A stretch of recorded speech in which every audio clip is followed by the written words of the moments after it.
writing about it. So anyway, so with that in mind, Mhm. Harmony Harmony website on WordPress. Word Process, Yep. it looks to me like you're using the new editor, the Gutenberg editor, whereas Mhm. everything I've done on the classic editor. Okay. But as so far as I understand it, on the same website, you can have some pages written in one format and one in the other. So if you're not familiar with the classic editor, which I just think is very, very straightforward and easy to understand, Yeah. I'm pretty sure they're perfectly compatible. Yeah. So we could even be looking at redoing the homepage, for Mhm. example, to make it much more modern looking, Mhm. but keeping some of the backup pages as they are. I mean, redoing the entire thing would be more than my life's work. Yeah. I wouldn't. So we've either got to just say, oh well, the old PIElink will one day wither on the vine and won't be needed any longer because we got this much more exciting. But I'm thinking of the PIElink more as like the kind of resource library, Yeah. and in the end, the resource library has become the site. Mhm. Well, we can do better than that. We can have the main things that engage people. Um, the guy who helped me create the site in the first place lives just outside of Liverpool. Mhm. I think Welsh borders technically. He's a lovely bloke, and he was originally interested in developing as a website designer. Got involved with me. He just saw a post I put on some kind of bulletin board where he basically gave me a bit of advice, and the more I thanked him for his advice, the more advice he gave me. And he ended up just really massively helpful in the setting up the site as it is now, and wouldn't take any money for it. Really? Wow. Yeah, he was Fantastic. basically saying, this is what I'm wanting to learn how to do. And eventually I had the opportunity to bid for some funds to do one or two other bits. Mhm. And so I insisted on paying him. um, and ever since, I mean, I'm very careful about not expecting too much from him. Mhm. But he's a lovely bloke, and he then started a course on website design. Oh, sorry, he was working as a butcher at that point, whilst wanting to get into website design. And in the end, he and a friend of his decided that they would expand the business as butchers. And for about 5 year period, he and his mate ran a butcher shop doing a lot of underline stuff, and he did the whole website. He's he's big on Liverpool Football Club, and he designed and ran the whole Liverpool supporters fan club website. Oh, really? So yeah, and so interactive, lively. I mean, Conversations, yeah. he's a really valuable bloke, and he's got that droll Scouse humour. He's a lovely guy. Recently married his new partner. I'm delighted for them. Um, but at some point or other, if wanting to understand how the current site works and how to give you permission to access, fiddle with it, change things, or whatever. Jamie would be like really, really valuable. Yeah. Um, but that is, as I say, a bottomless pit. Yeah. So you don't you want to know that the offer is there, Mhm. but I really would not suggest, or would not certainly wouldn't ask that you Mhm. touch it. I have got a couple of ideas about Yeah. what you could do within a sort of 4 hours a week, which is far more than I was even thinking. And so I think there's, depending on what other people are also saying they're happy to Yeah. throw in as part of the team effectively. So I've got a couple of ideas we could talk over. But did you have ideas of your own as to what you were thinking you Not really, Robin. I was just wondering what it is that you were wanting and if it was just more of a maintaining it or if, like you said, you're wanting it redesigned or whatever, but like it's probably a big, massive task for that. So I don't think I would have yeah. time just to do Okay. it. In terms of what I was wanting in the long term, Mhm. um, yes, I think a quite major redesign is well on the cards, Yeah. well overdue, but it isn't something we need to do straight away. Okay. Particularly if I can get this kind of beginner's guide route set up, which was one of the main difficulties with the way it is at the moment. What I would really, really hope Mhm. will happen um, will be that we continue with the forums Mhm. because they were the most exciting, they were the most rewarding thing. I think I think yeah, the whole idea of a community of practice and not just a resource library Yeah. is about not just keeping the pages up to date, because that you can be 2 months behind, 6 months behind. Other people can write something that you can then include, and that's really not hard or demanding. Mhm. Um, but if the PIElink is going to continue to be a lively, engaging, enriching thing to be part of, to my mind, forums and webinars, Forms. Okay. interactive stuff is the bit that I would hope would happen. Now, how infrequent they might be, though, is entirely negotiable, flexible, according to how much. So I was doing 2 a week Mhm. at lunchtime. It could be 1 a week, it could be 1 a fortnight, it could be 2 a fortnight on different subjects and different days. Um, as well as having a topics in the way that I did through 2021, you could have much more open house sessions. I just call them an advice surgery, where Mhm. anybody with questions can phone in or Yeah, like a drop in. drop in.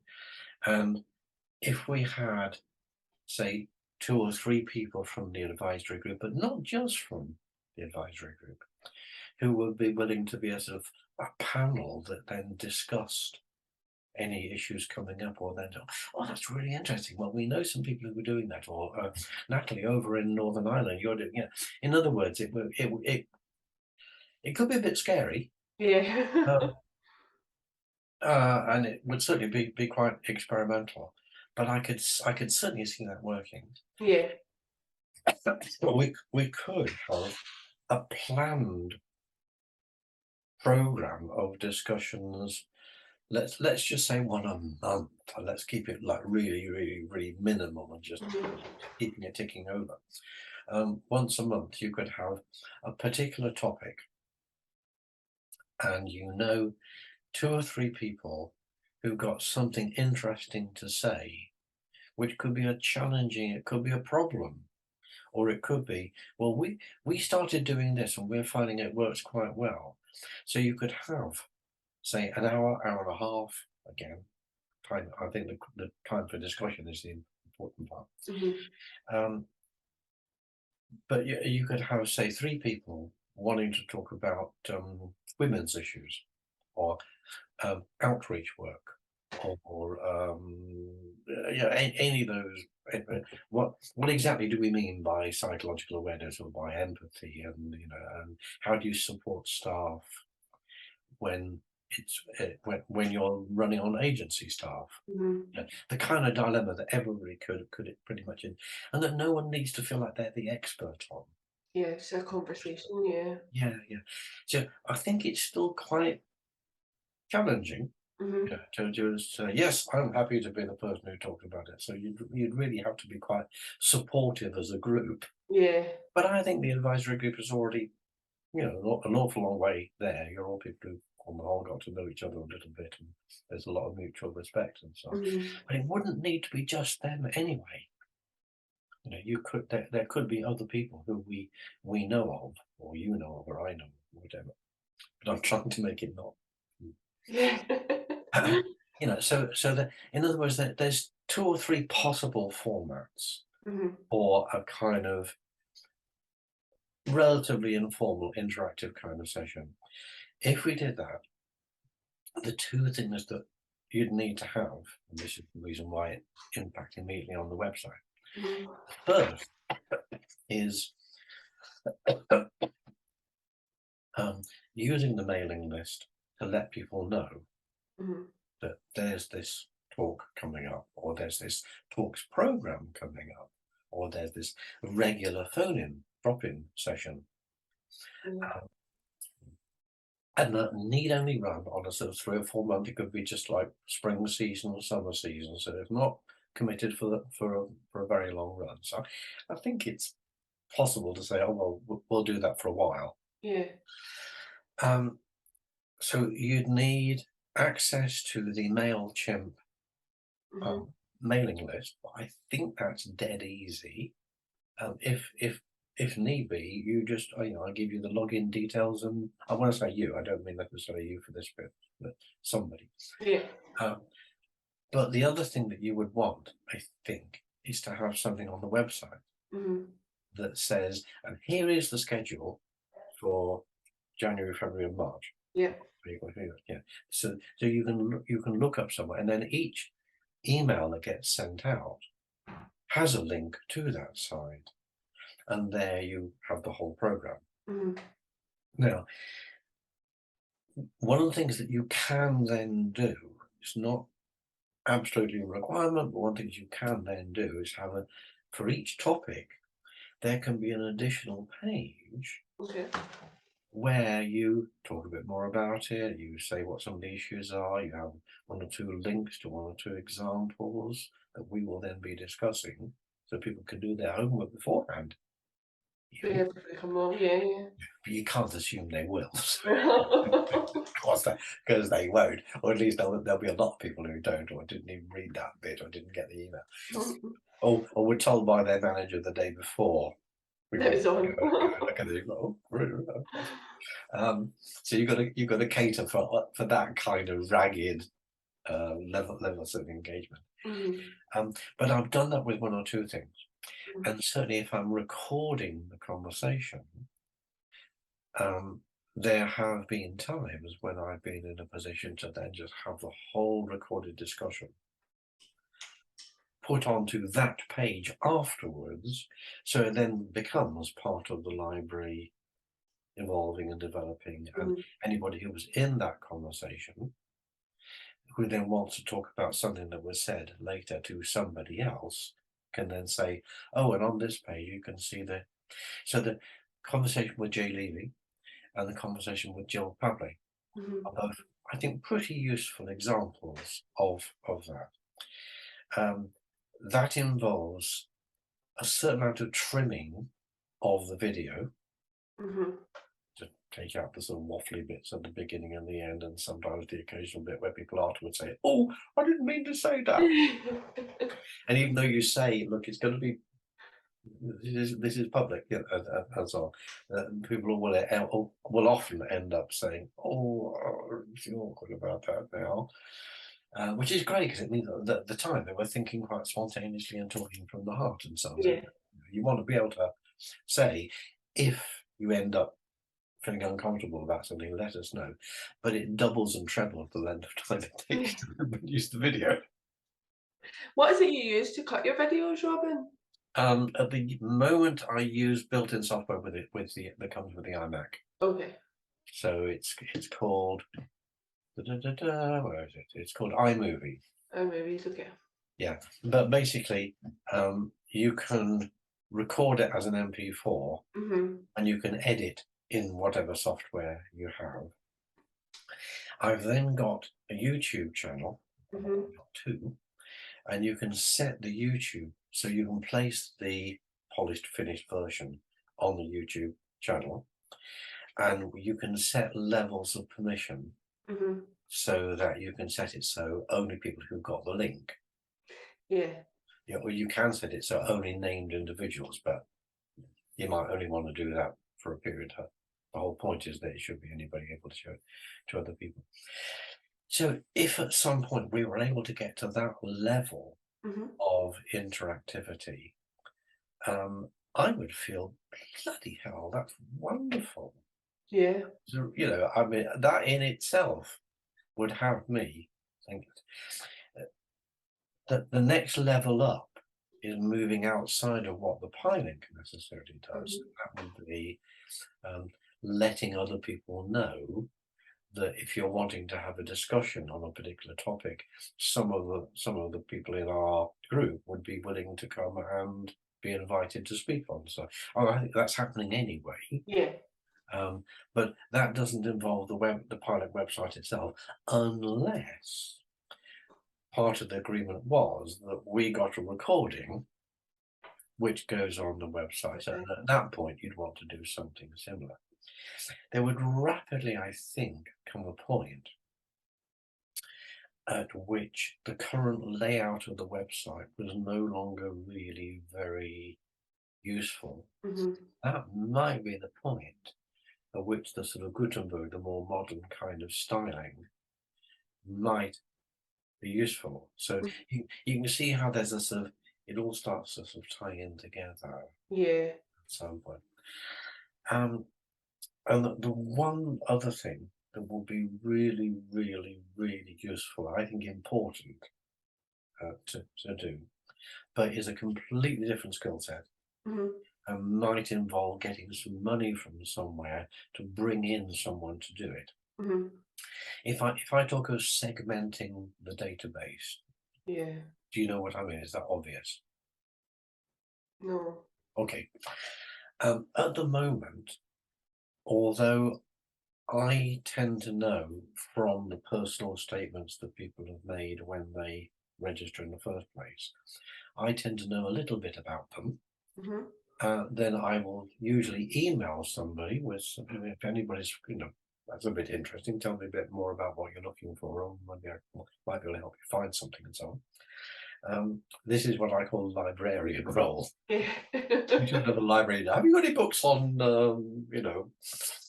Western Australia in the 17th century? Oh yes, over in that chap, the kind of thing that you would never find otherwise. So that's quite a useful role, but it involves knowing so much about what we actually have that is, I think, not an expectation we could easily make to anybody at the moment. Even I lose track of what it costs. I know it's there somewhere, but I'm not going to find it. But at the moment, I know a certain amount from some people, maybe a tenth at the most of all the people who register. I end up with a more protracted conversation with, such as yourself. And sometimes it opens up a whole range of involvement and where we're going in the future, like, Northern Ireland, bloody hell, yeah, let's look at what you can do in Northern Ireland. It's different from what something else. It's incredibly valuable, incredibly dynamic, but it's also huge. But apart from that, the only electronic information we have about who to send out a mailing list to is simply everybody who's registered. So with a 1,500, 1,600 or having by now members, and we lose usually 2 or 3 every time I send out an email. Some people go, oh, I can't say that, and I just unsubscribe. So at the moment we probably get twice as many new registrations as we do unsubscribed. But it does suggest that there's a lot of people who actually didn't want that kind of stuff. Yeah. They registered because they wanted to get hold of the pizzazz, or they wanted to get to read a particular paper, but they don't particularly want to be very engaged in all this stuff. There's others who do, but they want to be engaged in something on their own subject. So you send them stuff about a discussion, but at the moment, everybody gets everything because we have no way of subdividing the member database into people's particular interest. That technically is called segmenting the database. And there's several ways to do it, and you usually have to do more than one at the same time. So you could say all outreach workers, or you could say all outreach workers and people working in drug and alcohol services, or you could say just all people working in drug and alcohol services, Or you could combine the two and say just outreach workers in drug and alcohol services. Yeah. Well, but then you've got to say, you've got to ask people which topics they're interested in. Yeah. And also, are they actually, what level of involvement would they want to be contacted about a live interactive discussion in their own? Because Yeah. maybe some people won't. They say, no, thank you very much. I'd like to stay a member, and I'd like to be informed about things generally. So please do continue sending out my newsletters. But some will say, no, please only send me stuff that's in my particular area of interest. Mhm. That sounds nice and straightforward, and electronically it is. 1,600 people going through is a bit tedious, but how do you devise the categories? Yeah. And that is a that is a really, really big piece of work. Mhm. It would have to be interactive. It would have to be based on sending out a questionnaire in the first place about what are the issues that you think we ought to include in doing it. Or maybe you send it out to a small subset of just 100 members. Mhm. Or maybe you invite people to say, I would like to be involved in this.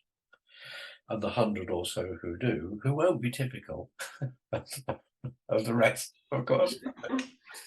But that's, there's skill, there's workload, there's technological stuff, there's relationship building in all of it. But strategically, it's also quite crucial.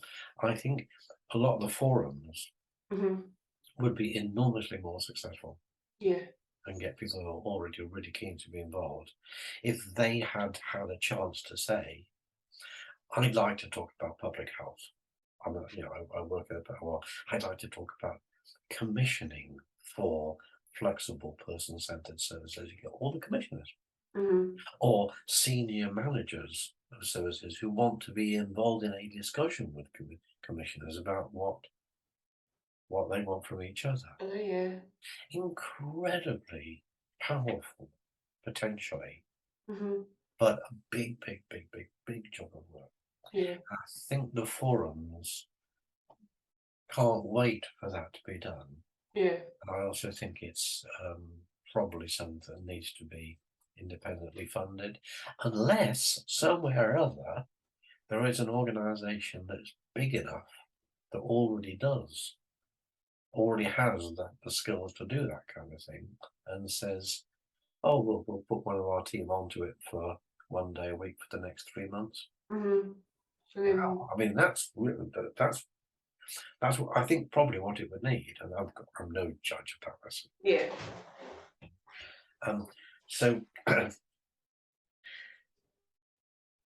so there's the forums interactive side. There's the mailing lists. Mhm. There's the individual email replies. Mhm. There's some redesign of the website at some point, Mhm. manage some of this stuff better than it's currently done. Mhm. The other main area is what I'd call the special interest groups. Mhm. If you've got, say, 10, 15, 20 people who are really interested in pies in housing first, or how do pies and trauma-informed care work together, or what kind of research is actually really useful and helpful, and what, or like challenging the research paradigm and not just getting people together. But there's quite a lot of people now, psychologists, sometimes undergrad, sometimes postgrad, who are now working in the homelessness sector, or they've been, and they're doing some research. They're doing, whether it's ethnographic or whatever it is, but it often tends to be ethnographic tinged. Yeah. And I would absolutely love to see a research subgroup Mhm. that would then meet, presumably with Zoom, maybe once a month, or once you get to know each other, you can have one-to-one conversations in between your own times of the organisational. So, and that too, I think, would want to be on the website. Yeah. I think it would be largely a one-off thing to create a page Yeah. that says this is what, but you'd want something which says, in March we're going to be discussing this, or or as with the homelessness psychology network, you say it's an hour and a half, I think it is, and each session there's a sort of open discussion of what's going on, and some time put aside for a presentation or a more focused. There are so many ways that people have got used to doing it that all work quite well. But I think the format issue probably isn't the important thing.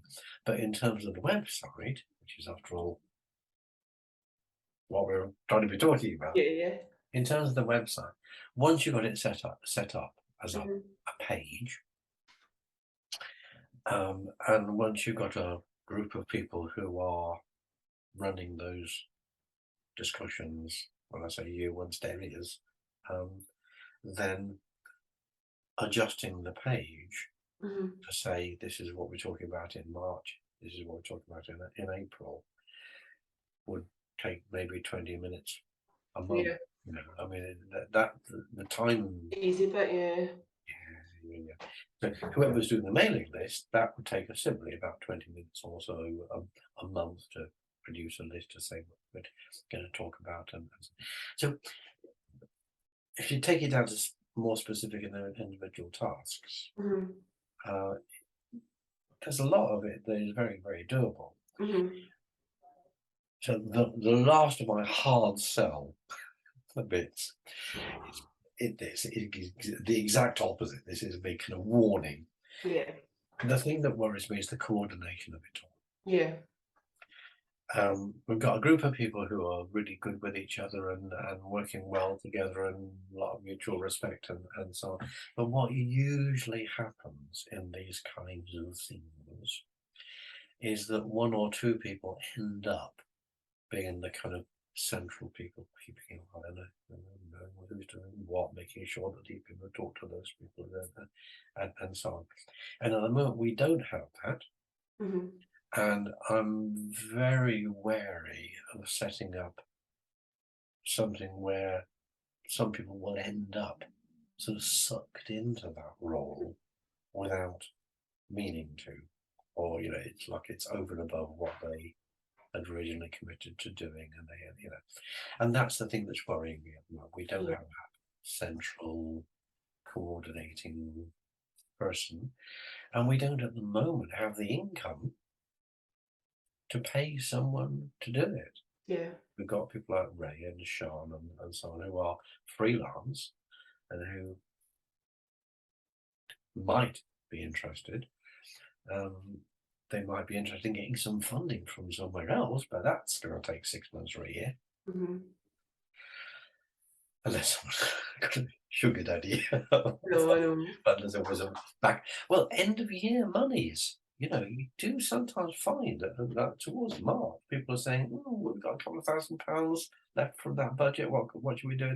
I know it's staff training. Well, I'll tell you what.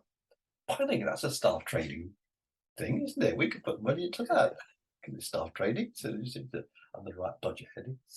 But obviously, I'm not going to know that. We're not going to know that until closer to the time. And the business of getting funding for stuff is enormously complicated. And at the moment, until there's a legal entity that can apply for funding, this can only be done by some other organisation saying, we will do it on behalf of, either with their own resources, or we will try and get the funding from somewhere. We know people who would fund it, and we would happily do it on behalf of the PIElink and PIElink community, but it wouldn't be. But they do it within the bundle of their own outreach work or their mission to communicate and capacity build and so on. So that, to my mind, is the bit that's missing at the moment. And a part of me actually thinks, look, you've just got to push it to the wire. Yeah. No one's going to come forward until they start going, oh shit, right, okay, what can we do? So it may be that over December, January, February, March, or so, first season of next year, we are reliant on a few people Yeah. within the advisory group doing what they can do, bringing in other people, perhaps if you know a really good example of somebody doing something. And it may be that for 3 or 4 months we can get by without that coordinator role Mhm. suddenly being kind of blossoming. So I think that about covers it. Yeah, yeah. No, that's really helpful, Robin. And I would be happy to help in any way I can. It's just obviously the time commitment kind of side of things as well, because I've got a lot going on right now. And I would be doing it in my spare time anyway as well. Mhm. So but I'm really enthusiastic about it, and I really like the forms and the missive forms, so I'm be keen to get them back up in that as well. So I, anyway, I can help. if we just focused on how in practice do we do that, set Yeah, up a mailing list, yeah, even if it has to go to everybody, mailing list, a page or more than one page on the site where it's all advertised and so on, and then maybe each person, well, once make it really modest, once a month, hmm, could be once a week. I mean, it really depends on who's got what time yeah. and what interest. And then whether it's a specific topic or it's maybe once a month on a specific topic and once a month as a sort of Drop open in kind of. open surgery. Yeah. Mm, that doesn't sound too unrealistic. No, no, not at all. And we could sit down and work out in more detail what time that would realistically take. But Yeah, different bits of it are filled up like that with different people in different roles in relation to that. I think it's doable. yeah. Me too. Yeah, but in the short term, Yeah. what worries me is um, what happens next. Mhm. Mhm. You know how trapeze artists, when they launch out, just they just have to Mhm. believe that there's another one It's coming going to be towards them, there. just the right moment, and then whoop, I think we're all trapeze artists at the moment. Yeah. Well, are we meet? Well, it'll be interesting to see what the rest of the guys in the advisory group anyway are thinking when we all meet. So that'll be good to talk to them, and then maybe be a wee bit clearer about what the plan Yeah, is. yeah, yeah, yeah. One last thing. Is that you were saying you have people from other sectors Mhm. coming to your Northern Ireland group. Um, one thing I'll put on the back burner, but not very far away. There's a book that I wrote much of, Mhm. edited other sections. The whole middle section is actually articles by other people about their work. So I was genuinely curating and editing that with sort of interlinking comments. Mhm. Complex trauma and its effects, perspectives on creating an environment for recovery. I'm thinking of suggesting doing a second edition, Mhm. even self-published, just called Complex Trauma and Recovery Environments, Mhm. which is much snappier kind of title. But the middle section covers a whole range of things from a childcare nursery, um, fire brigade, victim support services in the police and criminal justice system, homelessness, ex services, veterans, trauma support, and so on. Oh, one really quite harrowing article about Romanian orphanages Right. and a child play therapist in training. who went to Romania and had a really, really harrowing. I mean, it's uplifting, but it's uplifting about something dreadful. Fire and rescue service, a peer support recovery community for people with drug and alcohol problems that turned itself into a small business. Oh wow. So it was it became an employment project, and they started doing contracted consultancy. But in the end, they decided they could do contracted consultancy on anything, not just on that, but all the people. I don't think it's just males. All the people involved with it, and the guy who set it up had come through a therapeutic community project in Nottingham that I knew fairly well. But I could, if you'd be interested. I mean, about item 4 on my list of things to do, being ruthless about doing item 1 first, get that done, item 2. Next one. Otherwise, I'll never finish. But I am thinking of contacting the publishers to say, I don't believe the book is selling. Oh, yeah, that's a brilliant quote. Time banks. I don't believe the book is selling. At some point, can I use the material for something else, or are you still claiming some kind of shared copyright? And if I can do that, I can then self-publish. Yeah.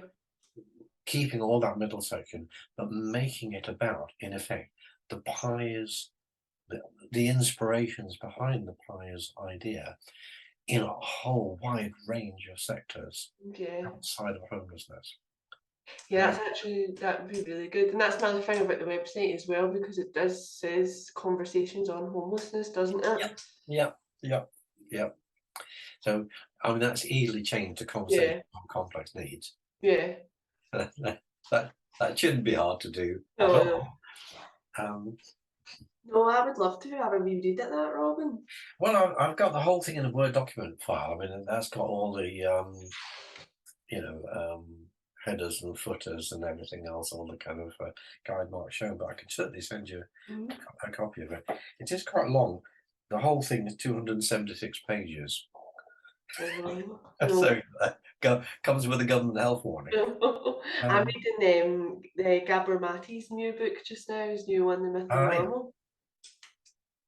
It's the one that I'm reading just now. So yeah, I can send you a copy to have a look through. That'd be great. And the beginning section, perspectives, is much more about the science. And that's about 70 pages. And some of that I'm redoing for the other book. But Isabel Menzies, neuroscience. Whole range of different settings then. Yeah, personality disorder. I was actually reading something the other day, and it was about complex trauma and using environments in schools.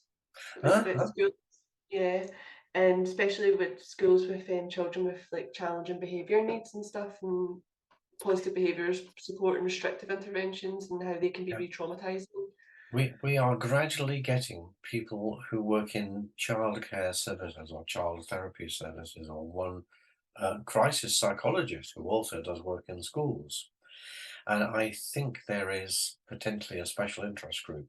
Yeah, there. On, at this stage, maybe no more than half a dozen or a dozen or so people. But in a lot of the larger housing associations with the care and support wing, we're going to find there are people who are producing social housing with families. Yeah. It doesn't need to be just people focused on childcare. It can be people involved in childcare from another. Different perspective and angles. I get so that. I mean, the potential, I think, in special interest groups. Yeah. So ongoing, not just forums, not just one-off forums.